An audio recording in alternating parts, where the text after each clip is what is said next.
నట్టం వచ్చేది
నీదేనంత దాడి కాదు నేను 9 ఎందుకంటే 10 మంది కాబట్టి 10 చెప్తారు మాకే పెడతారు.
ఎప్పుడు కూడా బ్యాక్వర్డ్ క్లాస్ అని చెప్పేసి మిమ్మల్ని అందరినీ ఓట్ల కోసం వాడుకున్నటువంటి తెలుగుదేశం నాయకులు చేయనటువంటి పని ఈ రోజు జగన్మోహన్ రెడ్డి గారు ఒకటే చెప్తున్నారు, మీరు బ్యాక్వర్డ్ క్లాస్ కాదు, మీరు బ్యాక్ బోన్ క్లాస్ అని చెప్పేసి చెప్తూ ఉన్నారు. మరి బ్యాక్ బోన్ క్లాస్ అంటే కేవలం మాటకి పరిమితమై ఉందా అంటే కాదు. ఎస్సీ ఎస్టీ బీసీ మైనారిటీకి జెండాలు అందరూ లేపాలి, పోటీ కూడా లేపాలి. చూద్దాం అవ ఇంకా ఓట్లయితే పట్టుకోవాలి. ఇట్లా ఒకసారి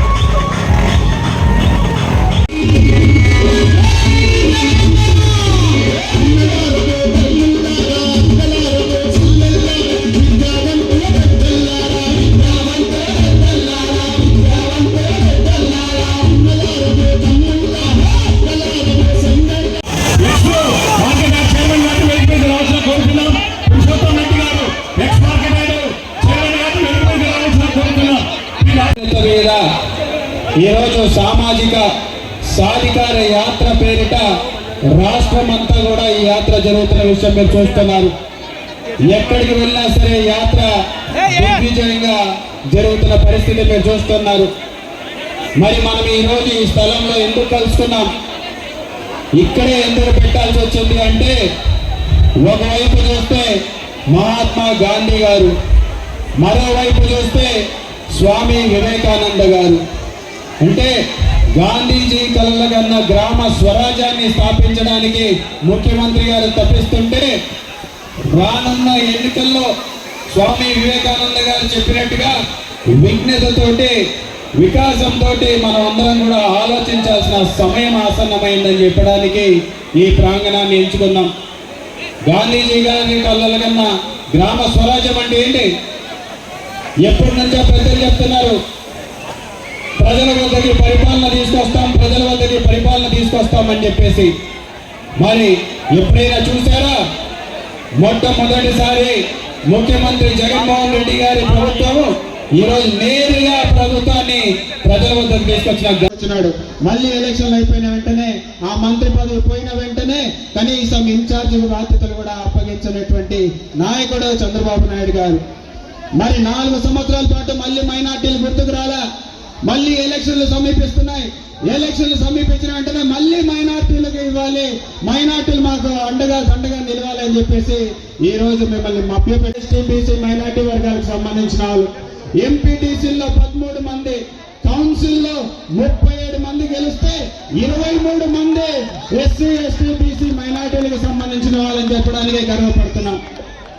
దాదాపు 13 మంది మైనార్టీ సోదరులు ఆ ఒక కౌన్సిల్లో కూర్చున్నారని చెప్పడానికి కూడా చాలా గర్వపడుతున్నా.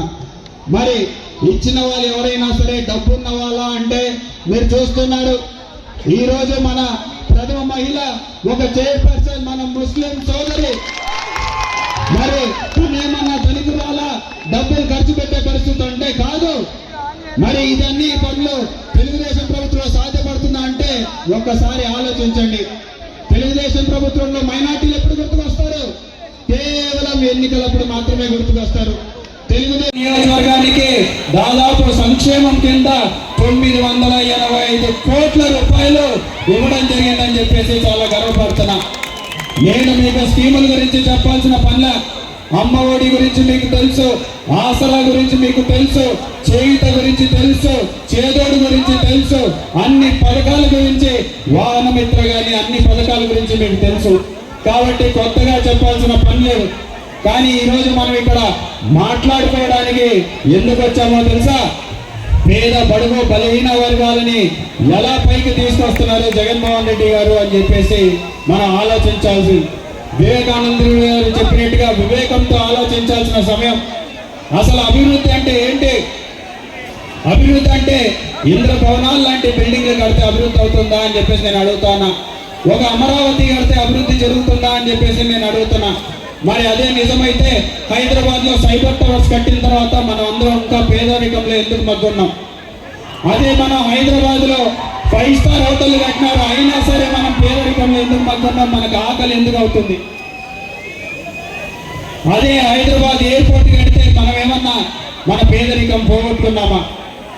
ఇవన్నీ అభివృద్ధి అని చెప్పేసి వాళ్ళు చెప్తూ ఉంటారు. కానీ నిజమైన అభివృద్ధి ఎప్పుడు జరుగుతుందో తెలుసా? పేదవాళ్ళు కాదు, మేము కూడా పని చేయాలా చేయాలి. ఆ అద్దాల మేడల కోసం పని చేయాలా, లేకపోతే ఆ అద్దాల మేడల్ని మనం కట్టాలా అనేది మనం కలలు కనాల్సిన సమయం ఆసన్నమైంది. ఈరోజు ప్రతి ఒక్కటి కూడా పేదరికానికి, పెత్తందారి మనస్తత్వానికి ఇక్కడ జరుగుతున్నటువంటి ఈ యుద్ధంలో మనం అందరం కూడా అర్థం చేసుకోవాలి.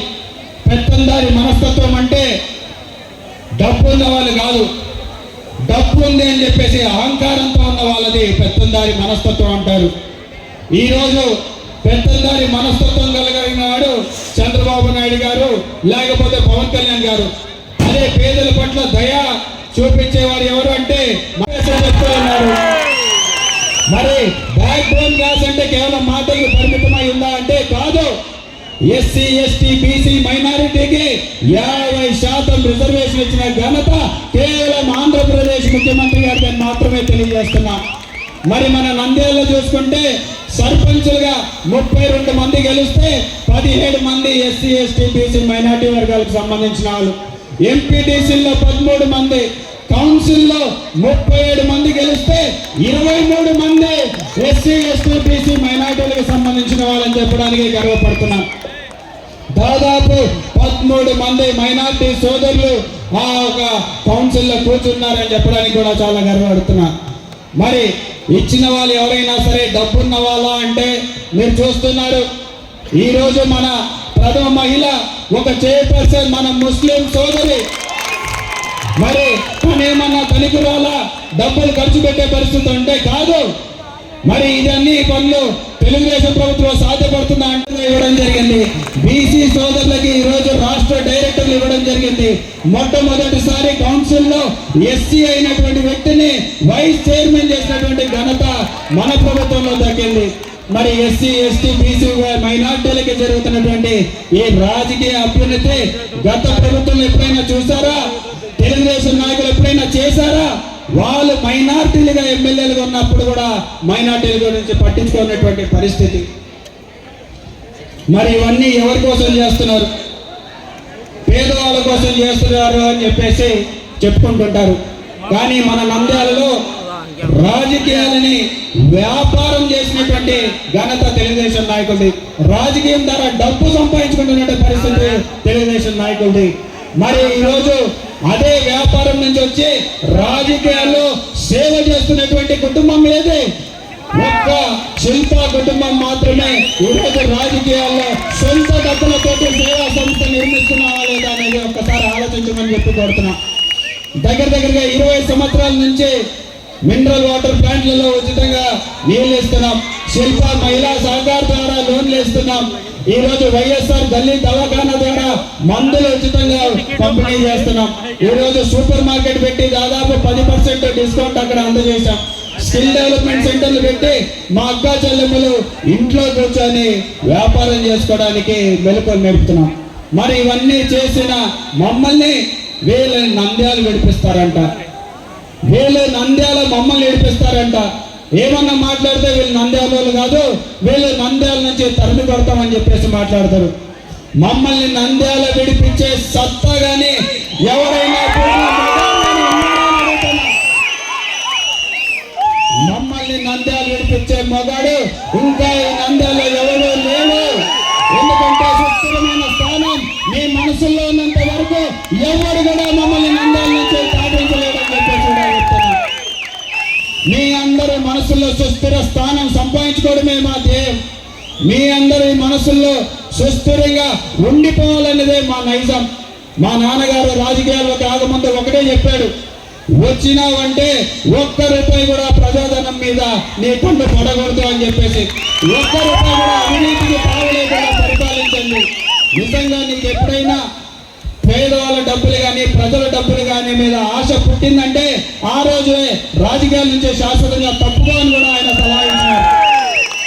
మరి 4.5 సంవత్సరాలుగా నన్ను చూస్తున్నారు. ఒక్క అవినీతి మరకైనా ఉందా అని చెప్పేసి నేను అడుగుతున్నా. ఎవరి దగ్గర నుంచైనా ₹1 డబ్బు తీసుకున్నానా అని చెప్పేసి అడుగుతున్నా. ఎవరికైనా పదవులు అమ్ముకున్నానా అని చెప్పేసి అడుగుతున్నా.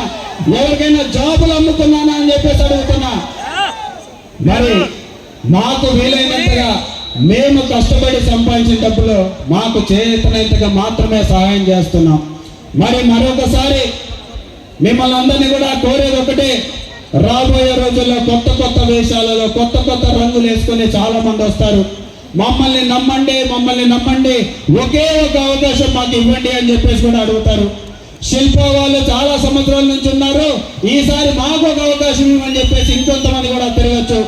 కానీ మీరు ఆలోచించండి, 2004 నుంచి 2023 వరకు ఎక్కడైనా సరే మా మీద ఒక్క అవినీతి మరకుందా అని చెప్పేసి అడుగుతున్నా. ఎక్కడైనా ఏ పేదవాడి పొట్టైనా కొట్టామా అని అడుగుతున్నా. ఎక్కడైనా ఎవరి స్థలమైన కబ్జా చేసామా అని అడుగుతున్నా. ఎవరి భూముల్లో కన్నా వెళ్ళి సెటిల్మెంట్లు చేసామా అని అడుగుతున్నా. మేము ఎప్పుడూ కూడా ప్రజల కోసం మాత్రమే పనిచేస్తాం. ఈ రోజు ఇక్కడ నిల్చొని మాట్లాడుతున్నానంటే మీరందరూ పెట్టిన భిక్ష అని చెప్పేసి ఎప్పుడు కూడా నా గుండెల్లోనే ఉంటుంది. నేను ఎప్పటికి కూడా అది గుర్తుంచుకొని మాట్లాడతాననే విషయాన్ని మా అక్క చెల్లెమ్మలకి, మా అన్న తమ్ముళ్ళకి, మా అవ్వ తాతలకి తెలియజేస్తున్నాను. ఈ రాజకీయాల్లో ఉన్నంత వరకు కేవలం నంద్యాల ప్రజల కోసం మాత్రమే పనిచేస్తాను. ఒక్క రూపాయి కూడా ఆశించకుండా పనిచేస్తాను, కష్టపడి పనిచేస్తాను, మీకోసం 24 గంటలు పనిచేస్తానని చెప్పేసి మీ అందరు కూడా మాటిస్తున్నా. మరొకసారి ఇంకొకసారి జగనన్న వస్తాడు ఎలక్షన్ల ముందు. కానీ నేను మిమ్మల్ని కోరేదల్లా ఒకటే, ఈసారి పెత్తందారులకి పేదవాళ్ళకి పోటీ జరుగుతుంది. ఈ రోజు జగన్మోహన్ రెడ్డి గారు ఓడిపోతే పేదవాళ్ళందరూ కూడా ఓడిపోయిన వాళ్ళం అవుతాం. మరి మనం గెలవాలంటే ఏం చేయాలి? జగన్మోహన్ రెడ్డి గారికి ఓటేయాలి. మనం జగన్మోహన్ రెడ్డి గారిని అత్యధిక సీట్లలో గెలిపించాలి. రాబోయే రోజుల్లో రాబందులందరూ ఏకమవుతారు. టీడీపీ కలుస్తుంది, జనసేన వాళ్ళు కలుస్తారు, బీజేపీ వాళ్ళు కలుస్తారు, సిపిఐ కలుస్తుంది, సిపిఎం కలుస్తుంది. కానీ సింహం సింగిల్ గానే వస్తాము. మళ్ళీ రెండోసారి ముఖ్యమంత్రి కావడం ఖాయం. 4వసారి నంద్యాల నుంచి శిల్పా కుటుంబం గెలవడం ఖాయం. మీ అందరి ఆశీర్వాదాలతో, మీ అందరి అభిమానంతో 100% మళ్ళీ మీ బిడ్డలాగా మీకోసం కష్టపడతానని చెప్పేసి మీ అందరు కూడా మాటిస్తూ, చివరిగా ఇక్కడ వ్యాపారం చేసుకున్న వీళ్ళందరికీ కూడా నా క్షమాపణ తెలియజేస్తున్నా. ఎందుకంటే ఈ సభ వల్ల చాలా మంది ఇబ్బంది పడింటారు, ఈరోజు వ్యాపారం జరక్క ఇబ్బంది పడింటారు. దయచేసి తప్పుగా అనుకోవద్దు. ఈ ఒక్కరోజు నన్ను క్షమించండి. రేపు పొద్దునకల్లా మళ్ళీ మీ వ్యాపారాలన్నీ కూడా బ్రహ్మాండంగా జరిగేలాగా రాత్రికి రాత్రి ఇవన్నీ కూడా తీసేస్తామని చెప్పేసి కూడా మీ అందరికీ మాటిస్తూ, మరి ఇంతసేపు ఇక్కడికి వచ్చి ఇంత ఓపిక విన్న మీ అందరికీ కూడా పేరు పేరున ధన్యవాదాలు తెలియజేసుకుంటూ, ఒక్కసారి మన గుర్తుని చూపిద్దామా? ఒక్కసారి చేతులు పైకెత్తుదామా?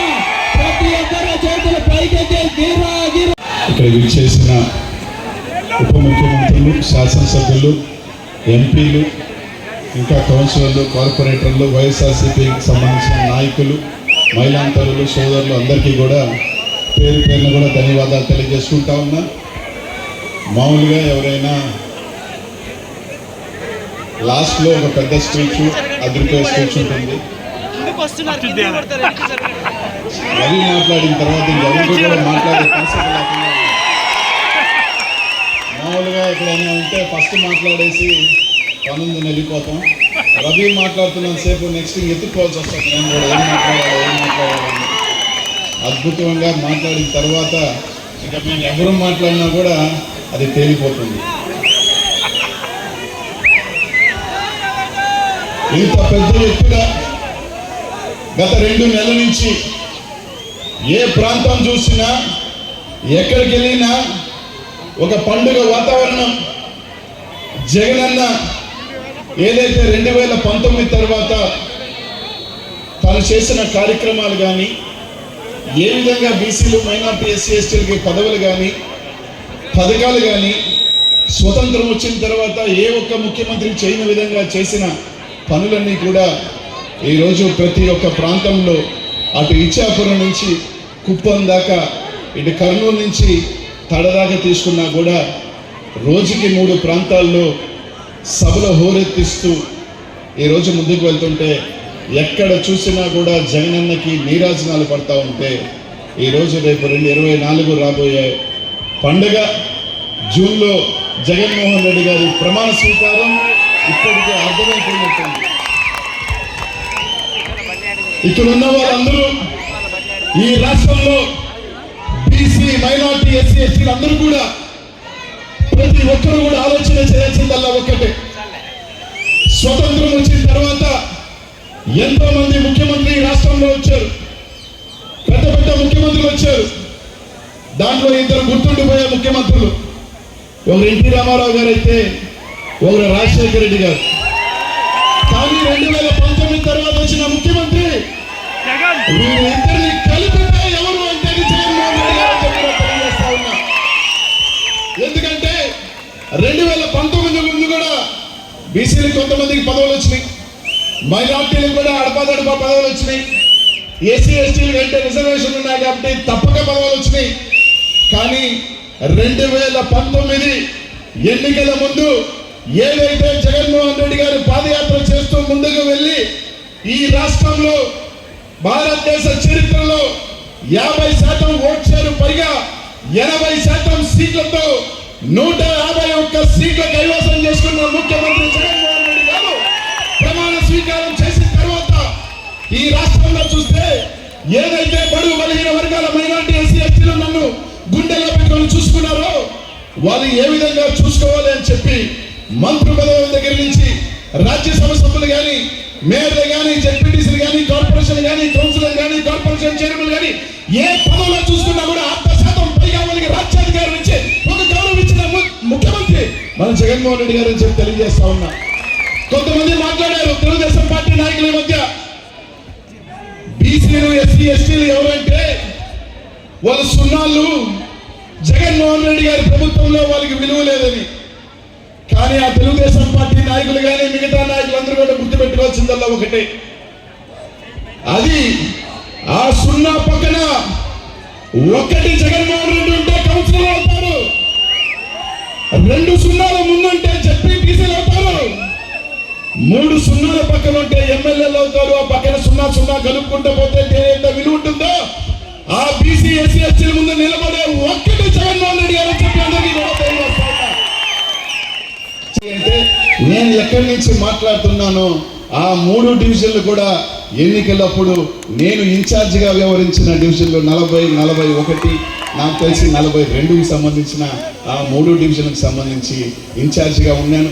దాదాపు 15 రోజుల పాటు ఈ 2 వీధుల్లోనే అనుకుంటా మొత్తం తిరిగి నాకు మా అందరికీ కూడా ఇక్కడ అనుబంధం ఉందని చెప్పి తెలియజేస్తున్నా.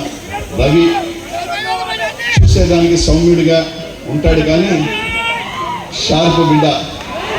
ఇలాగే చెప్తున్నాడు మా డిప్యూటీ అబ్బా ఏం మాట్లాడుతున్నాడు అబ్బా అన్న. అప్పుడు 4, 5 ఉండేవాళ్ళు మేము అరుచుకునేదానికి. ఇప్పుడు ఏం లేదు, జగన్మోహన్ రెడ్డికి 100 మంది బాణాలు వదులున్నాడు. ఏ బాణం ఏడైనా సరే గుచ్చుకుంటారు. అందరూ షార్ప్గా ఉన్నాడు ఇప్పుడున్న యంగ్స్టర్స్. కాబట్టి ఎవరికెవరు తీసిపోరు, ఎవరు కూడా ఇది గారు, అందరూ పోటీగానే ఉంటారు. మంచి మనసున్న వ్యక్తి, అన్నిటికన్నా కూడా గౌరవం, రెస్పెక్ట్. ఒక యువకుడిలో అన్ని రకాలుగా అంటే డబ్బులు ఉండి అన్ని కొందరిలో ఉండవు. డబ్బులతో పాటు అనుకువ మెలకువ మంచితనం, ఎక్కడ తగ్గాలో ఎక్కడ స్పీడ్ అవ్వాలో తెలిసిన వ్యక్తి రవి. అద్భుతంగా ఖచ్చితంగా మీ అందరూ ఆశీస్సులు రవికి ఉండాలని మళ్ళీ ఒకసారి నంద్యాల నుంచి 50,000 పైచీలక ఓట్ల కుటుంబానికి రవితో గెలిపించాలని భగవంతుడి ఆశీస్సులతో మరెన్నో పదవులు పెరగాలని. ఎందుకంటే ఇక్కడ ఈ కర్నూలులో నేను ఇన్ఛార్జ్ మంత్రిగా ఉన్నాను కొన్ని రోజులు. నా అవకాశం లభించింది జగనన్న వల్ల. దాదాపు ఈ జిల్లాలో అందరూ యంగ్స్టర్స్ చాలామంది మా ఏజ్, రవి, హఫీజు, నాని చాలామంది ఉన్నాం. ఈ తరం అంటే ఇంకొక 30 సంవత్సరాల పాటు మీ ఆశీస్సుల్లో జగనన్నకి వెనకాల సైనికులుగా మేము ఉండాలి. అంటే మీ అందరి ఆశీస్సులు దీవెనలు ఉండాలి. జగనన్నని రక్షకుడులాగా కాపాడే మీరు మమ్మల్ని కూడా మీ దేవుళ్ళు మా ఆశీస్సులు ఇస్తారని చెప్పి మనస్ఫూర్తిగా కోరుకుంటూ, ప్రతి ఒక్కరూ కూడా కర్నూలు జిల్లా అంటే ముఖ్యంగా 3 జిల్లాలు జగనన్నకి అడ్డా అంటారు. అది కడప, నెల్లూరు, కర్నూలు 100% రిజల్ట్ ఇస్తాయి. పాత జిల్లా అయితే 14, కొత్త అయితే 7, ఒక్క సీటు కూడా తగ్గకుండా 30,000 పైచీలక ఓట్ల మెజార్టీ రావాలని, కలిసిగా వచ్చే నాటకాలని నమ్మొద్దని రకరకాల మీడియా ఛానల్లో జగన్మోహన్ రెడ్డి పని అయిపోయింది, వాడు వెళ్ళిపోయాడు, వాడు వెళ్ళిపోయాడు చెప్పి మాట్లాడే పరిస్థితులు ఈరోజు ఉన్నాయి. ఈ రాష్ట్ర ప్రజలందరూ కూడా గుర్తుపెట్టుకోవాలి. ముఖ్యంగా ఇక్కడున్న ప్రతి ఒక్కరు గుర్తుపెట్టాలి. మాకు పనికిరాని సన్నాసులు, ఆ పార్టీకి వెళ్తున్న సన్నాసులు మాకు పనికిరారంట, కానీ ఆ పార్టీకి మాత్రం పనికి వస్తారని చెప్పి తీసుకుంటున్నారు. అంటే ఆ పార్టీ ఎంత పెద్ద సన్నాసుల పార్టీ అంతకన్నా నేను చెప్పదలుచుకోలేదని చెప్పి ఈరోజు మీ అందరికీ కూడా తెలియజేస్తా ఉన్నా. ఖచ్చితంగా మేము కానీ ఎవరైనా కానీ నిజంగా మేము ఓడిపోతాము అంటే ఖచ్చితంగా 2 అడుగులు వేయాల్సిన అవసరం మా మీద కూడా. ఎందుకంటే ఆయన ముఖ్యమంత్రి అయితేనే మా అందరికీ పదవులైనా మీ అందరికీ కూడా. ఆయనే బాగలేనప్పుడు మా వల్ల ఆయన ఎప్పుడూ నష్టపోకూడదు. నిజంగా మేము ప్రజల్లో ఆయన చేసే మంచిని మేము ప్రజల్లోకి తీసుకెళ్లాల్సిన బాధ్యత మా శాసనసభ్యులు అందరి మీద ఉంది. ఒకసారి కొందరికి వస్తాయి, కొందరికి రావు. అంత మాత్రాన ఎవరి రావాల్సిందో అది నేనైనా ఎవరైనా కానీ అని చెప్పి తెలియజేసుకుంటూ, మనకు కావాల్సిందల్లా ఒకటే, మన రాజు, మన దైవం, మీ బిడ్డ, మీ అన్న, మీ తమ్ముడు జగనన్న ఎప్పుడూ బాగుండాలా, ముఖ్యమంత్రిగా ఉండాలని చెప్పి తెలియజేసుకుంటూ, ఆ మీ బిడ్డని మీ అన్నని మీ తమ్ముడిని దీవించి ఇంతమంది కట్టుకొని ఒక్కటి మాత్రం గుర్తుపెట్టుకోండి, ఎప్పుడు కూడా ఒకటే మాట చెప్తాం. చూసుకునే వ్యక్తి జగన్మోహన్ రెడ్డి గారు చెప్పిన తెలియజేస్తా ఉన్నా. ఈ రోజు ఇక్కడ మహిళా తల్లులు కూడా ఉన్నారమ్మా. ఆలోచన చేయండి మీరు అందరూ కూడా. 2024లో ఎన్నికలకు వస్తా ఉన్నారు. జగన్మోహన్ రెడ్డి గారు పథకాలు ఇచ్చినప్పుడు మాత్రం ఏం మాట్లాడారు? ఈ రాష్ట్రంలో జగన్మోహన్ రెడ్డి పంచడం తప్ప ఏం చేయట్లేదని చెప్పారు. అదే ఎన్నికలు వచ్చే తలకే ఒక పప్పు మాట్లాడాడు, మీకు గుర్తుందో లేదో, లెక్కలు రాని పప్పు. ఒకరుంటే 15,000 ఇస్తా, ఇద్దరుంటే 30,000 ఇస్తా, ముగ్గురుంటే 90,000 ఇస్తానని మాట్లాడిన మహాప్రభువులంతా కూడా రేపు ముఖ్యమంత్రులు అవుతారని చెప్పి మాట్లాడే దుస్థితి ఈ రాష్ట్రంలో ఉంది. ఆలోచన చేయండి మీ అందరూ కూడా.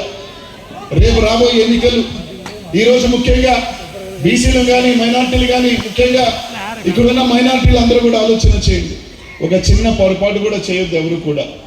ఎందుకంటే ఒక్క ఓటు వెనక్కి పడితే మీ జీవితాలు, మన తలరాతలు 10 అడుగులు వెనక్కి పడతాయని చెప్పి మీ అందరూ కూడా ఆలోచన చేయండి. స్వతంత్రం వచ్చిన తర్వాత ఒక ఉప ముఖ్యమంత్రిగా ఈ రోజు మన ముందున్నాడు. 4 శాసనసభ మండలిలో ఉన్నారు, 5 మంది శాసనసభ్యులు ఉన్నారు, అనేక మంది చైర్మన్లు ఈ రోజు ముస్లింలకు వచ్చి రాజ్యాధికారం ఇచ్చిన జగన్మోహన్ రెడ్డి గారు రేపు ఏమంటారంటే, ఏమన్నా చిన్న పొరపాటు జరిగితే ఇన్ని చేశాడా జగన్మోహన్ రెడ్డి గారు, ఎక్కడ ఓట్లు వేశారు వాళ్ళు, కాబట్టి మనకు ఇచ్చినా ఒకటే ఇవ్వకపోయినా ఒకటే అని చెప్పి మాట్లాడతారు. రేపు ఏ పదవి వచ్చి ఏ అధికారం వచ్చినా కూడా మనకి చేసే వాళ్ళు ఇంకా ఉండరు అని చెప్పి ఈరోజు అందరూ కూడా గుర్తు చేసుకోండి అని. ఈ రోజు రేపు 2024లో మనం జగన్మోహన్ రెడ్డి గారిని గెలిపించుకుంటే, ఏదైతే మనల్ని నమ్మి, ఏదైతే బీసీలను నమ్మి, ఏదైతే మైనార్టీ సోదరులు నమ్మి, ఏదైతే దళితులు నమ్మి, వీళ్ళందరికీ నేను అండగా ఉండేను, వీళ్ళందరినీ రాజ్యాధికారం ఇచ్చాను, వీళ్ళందరూ కూడా దీవించి మళ్ళీ ముఖ్యమంత్రిని చేస్తే రెండింతలు రేపు మళ్ళీ మనకి పదవులు కానీ అన్ని రకాల కార్యక్రమాలు మనం చేసుకోవచ్చు జగన్మోహన్ రెడ్డి వల్ల అని చెప్పి అందరికీ కూడా తెలియజేస్తా ఉన్నా.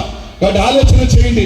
స్వతంత్రం వచ్చిన తర్వాత ఇన్ని అడుగులు మనం ముందుకు తీసుకున్న జగన్మోహన్ రెడ్డిని చెయ్యి పట్టుకొని 2024లో మరోసారి ముఖ్యమంత్రి మీద కూర్చోబెట్టుకుంటామా, లేకపోతే జగన్మోహన్ రెడ్డి గారి చెయ్యి వదిలేసి మన జీవితాలు వెనక్కి పడతాయో ఆలోచన చేయాల్సిన అవసరం ఈ రాష్ట్రంలో ఉన్న ప్రతి బీసీకి, ప్రతి మైనారిటీ మీద, ప్రతి దళితుల మీద ఉందని చెప్పి తెలియజేస్తా ఉన్నా. ఈ రోజు మీ అందరూ కూడా ఆలోచన చేయాలా. చాలా మంది మాట్లాడతారు, తెలుగుదేశం పార్టీలో ఉన్న నాయకులందరూ కూడా ఈ మధ్య మాట్లాడుతూ ఉన్నారు, చూస్తా ఉన్నాము కూడా. ఏమని మాట్లాడుతూ ఉన్నారంటే, ఈరోజు రేపు అయిపోతున్నా ఆరిపోయే దీపాలకి వెలుగు ఎక్కువ అంట. ఈ మధ్య ఎక్కువ విడిచిపడిపోతున్నాం. అయిపోయాం, మేము ముఖ్యమంత్రి అయిపోయాం, మంత్రులు పంచుకుంటున్నాం, అన్ని పంచుకుంటున్నాం అనే పరిస్థితుల్లో తెలుగుదేశం పార్టీ ఈ రోజు ఉంది. చూస్తాం 2024లో ఎవరికి ఎక్కడ పెడతారో, ఎవరిని ఎక్కడ పొడిస్తే ఎవరు ఎక్కడ పడతారో, ఎవరిని ముఖ్యమంత్రి బిడ్డ మీద కూర్చోబెట్టాలో ఈ రాష్ట్ర ప్రజలు ఇప్పటికే డిసైడ్ అయిపోతున్నారని చెప్పి ఈరోజు మీ అందరికీ కూడా తెలియజేస్తా ఉన్నా. ఇంకొక ఆయన పార్టీ పెడతాడు, దేనికి పార్టీ పెట్టాడో తెలియదు. ఎవడైనా పార్టీ ఎందుకు పెడతాడమ్మా? నేను ఎన్నికల్లో నిలబడితే ఎందుకు నిలబడతాం? నేను గెలవాలని నిలబడతాం, నాకు పదవి కావాలని నిలబడతాం, లేదా నేను ముఖ్యమంత్రి కావాలని పార్టీ పెడతాం. కానీ ఈ ప్రభుత్వుడు పార్టీ ఎందుకు పెట్టాడంటే, పక్కన ముఖ్యమంత్రి కావాలని పార్టీ పెట్టాడంట. ఎందుకు రాదు పార్టీ పెట్టామంటే, జగన్మోహన్ రెడ్డి ఓడించాలా, చంద్రబాబు నాయుడు గారు ముఖ్యమంత్రిని చేసుకోవాలని చెప్పిన పార్టీ పెట్టిన ఈ ప్రభుత్వుడి గురించి కూడా ఈ రోజు నీతులు ఈ రోజు మాట్లాడుతున్నా అంటే ఇదే దౌర్భాగ్యం ఈ రోజు మన అందరికీ ఉందని చెప్పి ఈరోజు మీ అందరికీ కూడా తెలియజేస్తా ఉన్నా. ఆలోచన చేయండి. ఈరోజు రాష్ట్రంలో అందరూ ఒక్కటవుతా ఉన్నారు. ఒక పక్క తెలుగుదేశం పార్టీ, ఒక పక్క జనసేన పార్టీ, ఒక పక్క బీజేపీ పార్టీ, ఒక పక్క కాంగ్రెస్ పార్టీ మరోసారి కుటుంబాన్ని చీల్చి కుట్ర పన్నదానికి మరోసారి కాంగ్రెస్ పార్టీ ఈ రోజు కలిసి కట్టుగా ఈ రోజు జగన్మోహన్ రెడ్డి గారి మీదకి వస్తా ఉంది. కానీ ప్రతి ఒక్కరూ ఏ రాజకీయ పార్టీలు అయితే జగన్మోహన్ రెడ్డి గారిని ఈ రోజు గుర్తాలని వస్తున్నారో గుర్తు పెట్టిన ఎలా ఉంటే మీరు పద్మదానికి ఎక్కడ ఉన్నది అభిమన్యుడు కాదు, చీల్చి చెందాలి. ఈ రాష్ట్ర ప్రజలు ఈ బీసీ మైనార్టీ ఎస్సీ ఎస్టీ దళిత పేదలు ఉన్నంత వరకు జగన్మోహన్ రెడ్డి గారిని మీరు కట్టగట్టుకొని వచ్చినా కానీ కట్టగట్టుకొని ఆ బంగారాల గతంలో కలిపే రోజులు దగ్గరలో ఉన్నాయని చెప్పి తెలియజేస్తా ఉన్నాం. కాబట్టి ప్రతి ఒక్కరు కూడా ఆలోచన చేయండి. ఆ పప్పు మాట్లాడతాడు. ఈ రోజు జగన్మోహన్ రెడ్డి ప్రజల కోసం, తన తండ్రి కోసం ఎవరైనా ఎదిరించి ముందుకు వెళ్ళి జైల్లో పెట్టినా, ఎన్ని ఇబ్బందులు పెట్టినా తాను నమ్ముకున్న సిద్ధాంతంతో నమ్మి ఈ రోజు ప్రజల్ని నమ్మి మీ ఆశీస్సులు మీరు అండ ఉన్నారని చెప్పి నమ్మి ఈ రోజు ముందుకు వెళ్ళి ఈ రోజు ముఖ్యమంత్రి అయితే ఈ పాదయాత్ర చేసి నేను ప్రజల కోసం చేస్తున్నాను అన్నాడు. పట్టుమని 100 కిలోమీటర్లు 100 కిలోమీటర్లు నడవాల. అబ్బాయి లోపలేస్తే భయపడి ఢిల్లీకి పారిపోయినాడు. 50 రోజుల పాటు కనీసం ఈ రాష్ట్రంలో అన్నాడు. ఈ రోజు ధైర్యం గురించి మాట్లాడతాడు. ఏమన్నా మాట్లాడితే నేను ఒక రెడ్ బుక్ తీసా, రెడ్ బుక్లో రాసా, ఒరే 4 పేర్లు రాసుకునే దానికి పుస్తకం అవసరం, మతుమరు కూడా తప్ప 4 పేర్లు గుర్తు పెట్టుకోలేని వ్యక్తివి, నీకు బుక్ కావాలా? మాకు బుక్ అవసరంలే, ఇక్కడ ఉంది 5 సంవత్సరాలు ఓపిక పెట్టాం. జగన్ అన్నని సైకో అన్నారు, విన్నాం. పనికి మా ఎదవలు కూడా 4 యూట్యూబ్ ఛానల్ పెట్టుకొని కారు కొత్తలు కూర్చుంటే భరించాం, విన్నాం.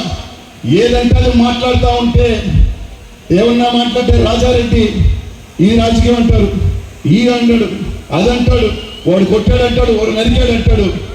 అన్ని ఓపికతో భరించాం, సహించాం. బిడ్డా నువ్వు రాసింది కాదు రెడ్ బుక్. జూన్ 10 లోపల జగనన్న ముఖ్యమంత్రి అవుతాడు. ఈ మధ్య సినిమా వచ్చింది, సీలు చూసినావు కదా, సీలు ఎవడైతే మాట్లాడిండో రాసుకో. కనీసం లెక్క పెట్టుకోండి, దేవుణ్ణి ప్రార్థించండి. 10 మంది మీద అయినా సరే జగన్మోహన్ రెడ్డి సీలు వాళ్ళ గుండెల మీద లేవకపోతే, వాళ్ళ గుండెల మీద జగన్మోహన్ రెడ్డి సీలు వేయకపోతే జగన్మోహన్ రెడ్డి సైనికులు కాదు బిడ్డ. నువ్వు రాసుకునేది రెడ్ బుక్ అయితే మేము ఇక్కడ రాసుకున్నాం, ఇక్కడ ఉన్నాయి, లెక్క పెట్టుకోండి. 10 పేర్లు, 10 చీటీలు ఎత్తి మరి అప్పుడు జగనన్న గమ్ముగా ఉన్నామన్నా, కాముగా ఉన్నామన్నా రాష్ట్రం సీల్ అవసరమైతే అన్న కోసం లోపలికి వెళ్ళేదానికైనా సిద్ధంగా ఉండి జూన్ తర్వాత 10 తర్వాత జగనన్న సీఎం అయిన తర్వాత చూసుకునే వ్యక్తి జగన్మోహన్ రెడ్డి గారు చెప్పిలో తెలియజేస్తా ఉన్నా. ఈ రోజు ఇక్కడ మహిళా తల్లులు కూడా ఉన్నారమ్మా. ఆలోచన చేయండి మీరు అందరూ కూడా.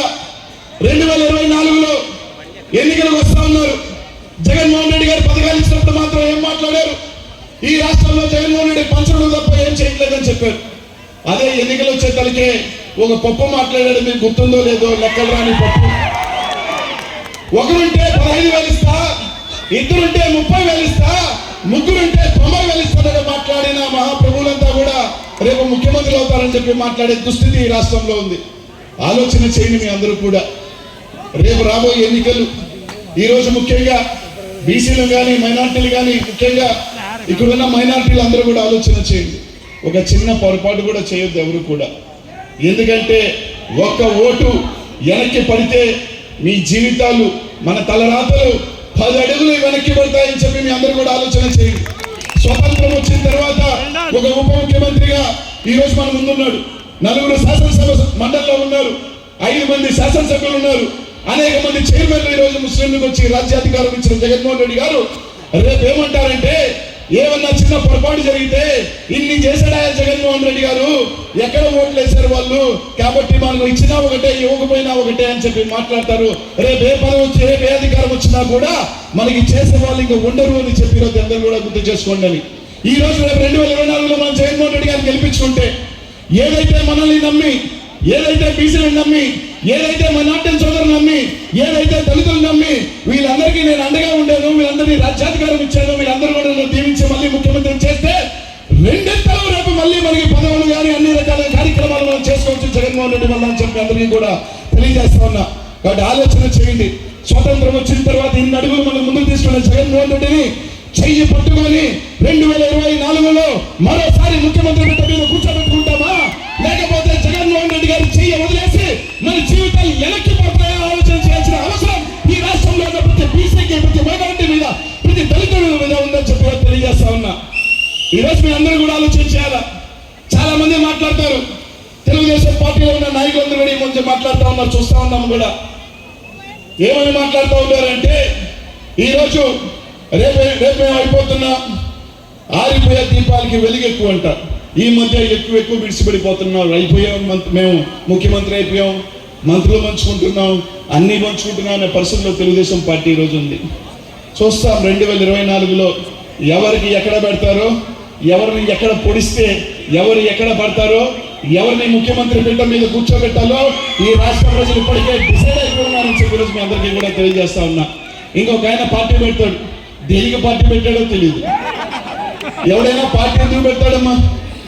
నేను ఎన్నికల్లో నిలబడితే ఎందుకు నిలబడతాం? నేను గెలవాలని నిలబడతాం, నాకు పదవి కావాలని నిలబడతాం, లేదా నేను ముఖ్యమంత్రి కావాలని పార్టీ పెడతాం. కానీ ఈ ప్రభుత్వుడు పార్టీ ఎందుకు పెట్టాడంటే పక్కన ముఖ్యమంత్రి కావాలని పార్టీ పెట్టాడంట. ఎందుకు రాదు పార్టీ పెట్టామంటే జగన్మోహన్ రెడ్డి ఓడించాలా, చంద్రబాబు నాయుడు గారు ముఖ్యమంత్రిని చేసుకోవాలని చెప్పిన పార్టీ పెట్టిన ఈ ప్రభుత్వుడి గురించి కూడా ఈ రోజు నీతులు ఈ రోజు మాట్లాడుతున్నా అంటే ఇదే దౌర్భాగ్యం ఈ రోజు మన అందరికీ ఉందని చెప్పి ఈరోజు మీ అందరికీ కూడా తెలియజేస్తా ఉన్నా. ఆలోచన చేయండి. ఈరోజు రాష్ట్రంలో అందరూ ఒక్కటవుతా ఉన్నారు. ఒక పక్క తెలుగుదేశం పార్టీ, ఒక పక్క జనసేన పార్టీ, ఒక పక్క బీజేపీ పార్టీ, ఒక పక్క కాంగ్రెస్ పార్టీ మరోసారి కుటుంబాన్ని చీల్చి కుట్ర పన్నదానికి మరోసారి కాంగ్రెస్ పార్టీ ఈ రోజు కలిసి కట్టుగా ఈరోజు జగన్మోహన్ రెడ్డి గారి మీదకి వస్తా ఉంది. కానీ ప్రతి ఒక్కరూ ఏ రాజకీయ పార్టీలు అయితే జగన్మోహన్ రెడ్డి గారిని ఈరోజు గుర్తాలని వస్తున్నారో గుర్తు పెట్టుకోవాల్సింది ఎలా ఉంటే మీరు పద్మం దానికి ఎక్కడ ఉన్నది అభిమన్యుడు కాదు చీల్చి చెందాలి. ఈ రాష్ట్ర ప్రజలు ఈ బీసీ మైనార్టీ ఎస్సీ ఎస్టీ దళిత పేదలు ఉన్నంత వరకు జగన్మోహన్ రెడ్డి గారిని మీరు కట్టగట్టుకొని వచ్చినా కానీ కట్టగట్టుకొని ఆ బంగారాల గతంలో కలిపే రోజులు దగ్గరలో ఉన్నాయని చెప్పి కూడా తెలియజేస్తా ఉన్నాం. కాబట్టి ప్రతి ఒక్కరు కూడా ఆలోచన చేయండి. ఆ పప్పు మాట్లాడతాడు. ఈ రోజు జగన్మోహన్ రెడ్డి ప్రజల కోసం తన తండ్రి కోసం ఎవరైనా ఎదిరించి ముందుకు వెళ్ళి జైల్లో పెట్టినా ఎన్ని ఇబ్బందులు పెట్టినా తాను నమ్ముకున్న సిద్ధాంతంతో నమ్మి ఈ రోజు ప్రజల్ని నమ్మి మీ ఆశీస్సులు మీరు అండ ఉన్నారని చెప్పి నమ్మి ఈ రోజు ముందుకు వెళ్ళి ఈ రోజు ముఖ్యమంత్రి అయితే ఈ పాదయాత్ర చేశాడు. చేసి నేను ప్రజల కోసం చేస్తున్నాను అన్నాడు. తక్కువని 100 కిలోమీటర్లు 500 కిలోమీటర్లు నడవాల. అబ్బలు లోపలేస్తే భయపడి ఢిల్లీకి పారిపోయినాడు. 50 రోజుల పాటు కనీసం ఈ రాష్ట్రంలో అన్నాడు. ఈ రోజు ధైర్యం గురించి మాట్లాడతాడు. ఏమన్నా మాట్లాడితే నేను ఒక రెడ్ బుక్ తీసా, రెడ్ బుక్లో రాసా, ఒరే 4 పేర్లు రాసుకునే దానికి పుస్తకం అవసరం, మతిమరుకోడు తప్ప 4 పేర్లు గుర్తు పెట్టుకోలేని వ్యక్తివి నీకు బుక్ కావాలా? మాకు బుక్ అవసరంలే, ఇక్కడ ఉంది 5 సంవత్సరాలు ఓపిక పెట్టాం. జగన్ అన్నని సైకో అన్నారు విన్నాం. పనికి మా ఎదవలు కూడా 4 యూట్యూబ్ ఛానల్ పెట్టుకొని కారు కొత్తలు వస్తుంటే భరించాం, విన్నాం. ఏదంటే అది మాట్లాడుతూ ఉంటే ఏమన్నా మాట్లాడితే రాజారెడ్డి ఈ రాజకీయం అంటారు, ఈ అంటాడు, అదంటాడు, వాడు కొట్టాడంటాడు, వాడు నరికాడంటాడు. అన్ని ఓపికతో భరించాం, సహించాం. బిడ్డా నువ్వు రాసింది కాదు రెడ్ బుక్. జూన్ 10 లోపల జగనన్న ముఖ్యమంత్రి అవుతాడు. ఈ మధ్య సినిమా వచ్చింది, సీలు చూసినావు కదా, సీలు ఎవడైతే మాట్లాడిండో రాసుకో. కనీసం లెక్క పెట్టుకోండి, దేవుణ్ణి ప్రార్థించండి. 10 మంది మీద అయినా సరే జగన్మోహన్ రెడ్డి సీలు వాళ్ళ గుండెల మీద లేవకపోతే, వాళ్ళ గుండెల మీద జగన్మోహన్ రెడ్డి సీలు వేయకపోతే జగన్మోహన్ రెడ్డి సైనికులు కాదు బిడ్డ. నువ్వు రాసుకునేది రెడ్ బుక్ అయితే మేము ఇక్కడ రాసుకున్నాం, ఇక్కడ ఉన్నాయి, లెక్క పెట్టుకోండి. 10 పేర్లు, 10 చీటీలు ఎత్తి మరి అప్పుడు జగనన్న గమ్ముగా ఉన్నామన్నా, కాముగా ఉన్నామన్నా రాష్ట్రం సీల్ అవసరమైతే అన్న కోసం లోపలికి వెళ్ళేదానికైనా సిద్ధంగా ఉండి జూన్ తర్వాత 10 తర్వాత జగనన్న సీఎం అయిన తర్వాత వైఎస్ఆర్సీపీ నాయకులు, ముఖ్యంగా మంత్రివర్యులు, అదేవిధంగా ఎమ్మెల్యేలు, నాయకులు, కౌన్సిలర్లు, సర్పంచులు, జెడ్పీటీసీలు, ఎంపీపీలు మరి ఈరోజు ప్రేమతో, అభిమానంతో శిల్పా కుటుంబం మీద వైఎస్ఆర్సీపీ అభిమానంతో జగనన్న మీద అపారమైనటువంటి నమ్మకంతో విచ్చేసినటువంటి మీకందరికీ నమస్సుమాంజలు. తమ్ముళ్ళు, ఆట మొదలైంది. ఆట కబడ్డీ కాదు, ఖోఖో కాదు, క్రికెట్ కాదు. ఈరోజు పాకిస్తాన్ ఇండియా ఆర్ లేకుంటే ఏదైనా కానీ కూడా ఈరోజు ఫుట్బాల్ ఆట కావచ్చు, క్రికెట్ ఆట కావచ్చు, గోటి కావచ్చు. నేను ఒకటే చెప్తున్నా, మీ అందరి ఆశీర్వాదంతో, మీ అందరి యొక్క ఆలోచనతో, మీ అందరి ప్రేమాభిమానాలతో తప్పకుండా శిల్పా జెండా మరొకసారి ఎగరబోతుంది. అది వైఎస్ఆర్సీపీ జెండా. ఈరోజు కొంతమంది ఆకు రౌడీలు మరి ఈరోజు మాట్లాడుతున్నారు, ఊరు ఇడిపిస్తారట, ఆ నుంచి పారదోలుతారట. ఆ అన్నలు మాట్లాడే వాళ్ళు ఎక్కడున్నారో ఒక్కసారి ఆలోచించమని కోరుతున్నా. ఏ పార్టీలో ఉన్నావు, ఎవరి దగ్గర ఉన్నావు, ఎక్కడ నేర్చుకున్నావు నువ్వు? మాట్లాడమంటే ఒక్క నిమిషం పడుతుంది బిడ్డ, 2 నిమిషాలు ఏమైనా మాట్లాడగలుగుతా. తెలియంది కాదు నాకు విద్య. నేను అన్ని ఫ్రాక్షన్లు చూసి, అంతమంది నాయకులు చూసి వచ్చిన వాడిని. నా ధైర్యం మీకు పూర్తిగా తెలియకపోవచ్చుకుంటా చెప్తున్నా. ఎవరైనా సరే మంచికి మంచి, చెడ్డకు చెడ్డ. ఈరోజు మహానుభావుడు పివి నరసింహారావు ప్రధానిగా వచ్చినటువంటి గడ్డమన్నది. అదేవిధంగా పెద్దలు గౌరవనీయులు నీలం సంజీవ్ రెడ్డి గారు రాష్ట్రపతిగా వచ్చినటువంటి గడ్డ. ఎట్లా మాట్లాడినో తెలియకపోతే తెలుసుకోమని కోరుతున్నా. దయచేసి మాట్లాడేటప్పుడు నోటు అదుపులో పెట్టుకోండి దయచేసి. ఎవరిని మాట్లాడాల్సిన అవసరం లేదు. హుందాగా రాజకీయాలు చేద్దాం, హుందాగా మాట్లాడతాం. ఎలక్షన్లు వస్తే ఒక రాజకీయం, ఎలక్షన్ లేకపోతే ఒక రాజకీయం కాదు. మాకు చేతులైంది ఒకటే, 10 మందికి సహాయం చేయడం, 10 మందికి అండగా నిలబడడం, నన్ను నమ్ముకున్న వాళ్ళకి సహాయం చేయడం, మా కుటుంబాన్ని నమ్ముకున్న వాళ్ళకు ప్రాణం ఇవ్వడమే మాకు తెలుసు తప్ప ఒకటి తెలియదని చెప్పి సభాముఖంగా తెలియజేస్తున్నా. మరి అదేవిధంగా 29 సంవత్సరాలైంది నేను వచ్చి. మీ అందరి ఆశీర్వాదంతో, మీ అందరి అభిమానంతో, మీ అందరి ప్రేమతో ఈరోజు మా కుటుంబం ఇంత వాళ్ళు అయినారు. ఈరోజు నాకే ఆ రోజు ఎమ్మెల్యే చేసినా, నన్ను మంత్రిగా చేసినా, నా బిడ్డను ఎమ్మెల్యేగా చేసినా అది మీ యొక్క అండాదండలే, మీ యొక్క రుణం కూడా ఉన్నా. మీ అందరి ఆశీర్వాదంతో పైకి వచ్చాం. నేను ఒకటే చెప్పదలుచుకున్నా, ఎందుకంటే చాలామంది పెద్దలు ఉన్నారు, చాలామంది మాట్లాడాల్సిన వాళ్ళు ఉన్నారు. అందులో ఇది బీసీ, ఎస్సీ, ఎస్టీ, మైనారిటీకి కావాల్సినటువంటి సభ కాబట్టి మరి నా విషయం కూడా ఎక్కువ నేను చెప్పదలుచుకోలేదు. 29 సంవత్సరాల నుంచి వచ్చినాం. శిల్పా సేవా సమితి స్థాపించినాం, నంది రైతు సమైక్య స్థాపించినాం. ఈ రోజు వరకు ఏ ఒక్క రోజు కూడా నిలబెట్టకుండా, ఓడినా గెలిచినా మీ అందరి ఆశీర్వాదంతో నడుపుతున్నాం. ₹1 అంటే ₹1 నేను ఛాలెంజ్ ఇస్తున్నా.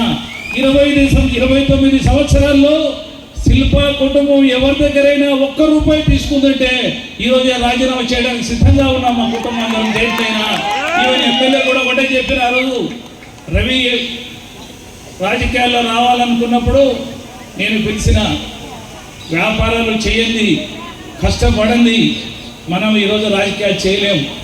ఒకరు కష్టపడాల్సిందే, ఒకరు రాజకీయం చేయాల్సిందే. నీకున్నటువంటి మరి ఈరోజు నీకు దేని మీద ఇంట్రెస్ట్ ఉందో చెప్పమని అడిగిన. రాజకీయాలా వ్యాపారమా? భార్యాభర్తను ఇద్దరు పిలిచి అడిగిన. నాకు రాజకీయాలు ఇంట్రెస్ట్ అన్నారు. ఒకటే కండిషన్ మీద పంపించిన, ఈ రోజైనా నీకు ఇబ్బంది పడి, ఏ రోజైనా కష్టం వచ్చి ఎవరి దగ్గరైనా చేయి చాపాల్సిన వచ్చినప్పుడు అదే రోజు రాజీనామా లెటర్ పెట్టుకొని ఇంటి దగ్గర కూర్చోమని చెప్పిన. అప్పుడు కూడా ₹1 చాపాల్సిన అవసరం లేదు. శిల్పా అమ్మోని బతికినంత వరకు ₹1 తీసుకుంటే కుటుంబం కాబోదని చెప్పి మనవి చేస్తూ మరొకసారి చెప్తున్నా, దయచేసి నేను ఎవరినో మాట్లాడడంలా, కానీ అన్నీ చూసి వచ్చిన వాళ్ళం, అన్నీ ఎరిగిన వాళ్ళం, అన్ని ఇబ్బందులు చూసిన వాళ్ళం. ఎక్కడ కూడా ఈ రోజు వరకు మాకు భగవంతుని ఇచ్చిన దాంట్లో ₹1 ఇస్తే అందులో 25 పైసలు ఖర్చు పెట్టాలా. మీరందరూ అనుకుంటారు శిల్పా మోహన్ రెడ్డికి ఏమైనా 1000 కోట్లున్నాయేమో, 100 కోట్లున్నాయేమో అని. నేను ఒకటే చెప్తున్నా, కానీ శిల్ప ₹100 ఇస్తేది భగవంతుడు, ₹99 ఖర్చు పెట్టే ధైర్యం భగవంతుడు నాకు ఇచ్చినాడు తప్ప నా దగ్గర ఏముందో మీకు కూడా తెలియదు.